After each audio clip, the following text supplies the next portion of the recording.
Krishna catchment area ಹಾಗೂ Ghataprabha catchment area ಸ್ವಲ್ಪ ಸ್ಥಿತಿ ಓಕೆ ಇದೆ. ಆದರೆ ಈ ಮಲಪ್ರಭಾ ಕ್ಯಾಚ್ಮೆಂಟ್ ಏರಿಯಾ ಏನಿದೆ ಅಲ್ಲಿ ಬಹಳ ಮಳೆ ಕೊರತೆ ಇದೆ, ನೀರಿನ ಕೊರತೆ ಇದೆ, ನದಿನಲ್ಲಿ ನೀರಿಲ್ಲ.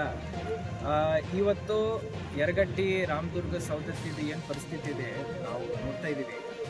ಮೇನ್ಲಿ ಇಲ್ಲಿ ಹೆಸರುಕಾಳು ಹಾಗೂ ಉದ್ದು ಡ್ಯಾಮೇಜ್ ಆಗಿದೆ. ಇದು ಶಾರ್ಟ್ ಕ್ರಾಪ್ಸ್ ಇರ್ತವೆ, 70 ದಿವಸದ ಕ್ರಾಪ್, 90 ದಿವಸದ ಕ್ರಾಪ್ ಇರ್ತವೆ. ಅಲ್ಲಿ ಸೋಯಿಂಗ್ ಆಯ್ತು, ಇಲ್ಲಿ ಆವಾಗ ಮಳೆ ಇತ್ತು. ಆಮೇಲೆ ಸೋಯಿಂಗ್ ಆದ ನಂತರ ಮಾಯಿಶ್ಚರ್ ಇತ್ತಂತ ಹೇಳಿ ಸೋಯಿಂಗ್ ಮಾಡಿದ್ದಾರೆ ರೈತರು. ಮತ್ತು ಸಡನ್ಲಿ 20 ದಿವಸ ಭಯಂಕರ ಮಳೆ ಆಯಿತು. ಅದರಿಂದ ಕ್ರಾಪ್ ಡ್ಯಾಮೇಜ್ ಆಗಿ ಸ್ಟಂಟ್ ಆಗಿ ಫ್ಲವರಿಂಗ್ ಬೇಗ ಆಯಿತು.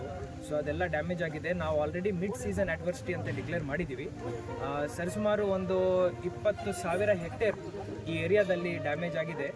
30,000 ಜನ ರೈತರಿಗೆ ಬಹಳ ತೊಂದರೆ ಆಯಿತು. ಅವರಿಗೆ ಪರಿಹಾರವನ್ನು ಕೊಡಲಿಕ್ಕೆ 25% ಪರಿಹಾರ ಈ ಮಿಡ್ ಸೀಸನ್ ಅಡ್ವರ್ಸಿಟಿ ನಾವು ಡಿಕ್ಲೇರ್ ಮಾಡಿದ್ವಿ. ಇಮಿಡಿಯೇಟ್ಲಿ ಕೊಡ್ಬೋದು. ಎಕರೆಗೆ ಒಂದು 2,000-2,500 ರೂಪಾಯಿ ನಮಗೆ ಸಿಗುತ್ತೆ. JD ಅವರೆಲ್ಲ ಕಡೆ ಪಾಪ ಹೋಗಿ ಅವರು ನೋಡಿದ್ದಾರೆ, ನಾನು ನೋಡಲಿಕ್ಕೆ ಬಂದಿದ್ದೇನೆ. ಇದನ್ನು ಹೊರತುಪಡಿಸಿ ರೈತರು ಈ ಗೋವಿನ ಜೋಳ, ಮೇಯ್ಸ್ ಏನಿದೆ ಅದು ಡ್ಯಾಮೇಜ್ ಆಗ್ತಾ ಇದೆ ಅಂತ ಹೇಳ್ತಾ ಇದ್ದಾರೆ. ಸೊ ವೀಕ್ಷಣೆ ಮಾಡ್ತಾ ಇದ್ದೀನಿ. ಒಂದು 60,000 ಹೆಕ್ಟೇರ್ ಸದ್ಯಕ್ಕೆ ಹಂಗೆ ಅನಿಸ್ತಾ ಇದೆ. ಆದರೆ ನಾವು ಫೀಲ್ಡ್ ವಿಸಿಟ್ ಮಾಡಿಕೊಂಡು ಡಿಸ್ಕಸ್ ಮಾಡಿ ಫೈನಲ್ ಮಾಡಿ ಇನ್ನೊಂದು ವಾರ ನೋಡ್ತೀವಿ. 2 ವಾರ ಏನು ಮಳೆ ಆಗಿದೆ, ಈ ಬಹಳ ಕೊರತೆ ಇದೆ. ಇನ್ನೊಂದು ವಾರ ಕೊರತೆ ಇದೆ ಅಂದರೆ ಆವಾಗ ನಾವು ಡ್ರೌಟ್ ಡಿಕ್ಲೇರ್ ಮಾಡಲಿಕ್ಕಾಗುತ್ತೆ.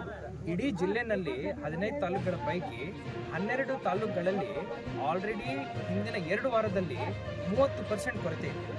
ಏನು 80 mm ಆಗಬೇಕಾಗಿತ್ತು, ಬರೀ 65 mm ಮಳೆ ಆಗಿದೆ. ಸೊ ಇನ್ನೊಂದು ವಾರ ನೋಡ್ತೀವಿ, ಇದೇ ಥರ ಪರಿಸ್ಥಿತಿ ಇದೆ. ಬಿಸಿಲಿದೆ, ಭಯಂಕರ ಬಿಸಿಲಿದೆ. ಸೊ ಕ್ರಾಪ್ಸ್ ಎಲ್ಲ ಡ್ಯಾಮೇಜ್ ಆಗ್ತಾ ಇದೆ, ರೂಟ್ಸ್ ಎಲ್ಲ ಡ್ರೈ ಆಗ್ತಾ ಇದೆ. ಯಾವುದಿದೆ ಸರ್? ಈಗ ನನ್ನ ಕಡೆ ಈಗ ಮೇಜ್ ಇದೆ. ಈಗ ಒಂದು ಶೇಂಗಾ ಕ್ರಾಪ್ ನೋಡಿದ್ದೀವಿ. ಶೇಂಗಾ ಕ್ರಾಪ್ ಆಲ್ಸೋ ಈಗ ಡ್ರೈ ಆಗ್ತಾ ಇದೆ, ರೂಟ್ಸ್ ಎಲ್ಲ ಡ್ರೈ ಆಗ್ತಾ ಇದೆ. ಇದನ್ನು ಸ್ವಲ್ಪ ವೆಯ್ಟ್ ಮಾಡ್ತೀವಿ, ಇನ್ನೊಂದು ವಾರ ವೆಯ್ಟ್ ಮಾಡ್ತೀವಿ. ಮೇಜ್ ಆ್ಯಂಡ್ ಶೇಂಗಾ ಇದನ್ನು ಹೊರತುಪಡಿಸಿ ನಾವು ಆಲ್ರೆಡಿ ಹೆಸರುಕಾಳು ಮತ್ತು ಉದ್ದು ಇದು ಡ್ಯಾಮೇಜ್ ಆಗಿದೆ ಅಂತ ಘೋಷಣೆ ಮಾಡಿದ್ದೀವಿ. 30,000 ಜನ ರೈತರಿಗೆ ಈ 3 ತಾಲೂಕುಗಳಲ್ಲಿ ಅನುಕೂಲ ಮಾಡಿ ಕೊಡ್ತೀವಿ. ಸರ್ಕಾರಕ್ಕೆ ವರದಿ ನಾನು ಆಲ್ರೆಡಿ ಸಲ್ಲಿಸಿದ್ದೀನಿ. ಇನ್ನೊಂದು ವಾರದ ಒಳಗಡೆ ಈ ಮಿಕ್ಕಿದ ಕ್ರಾಪ್ಸ್ದು ನಾನು ವರದಿ ಸಲ್ಲಿಸ್ತೀನಿ.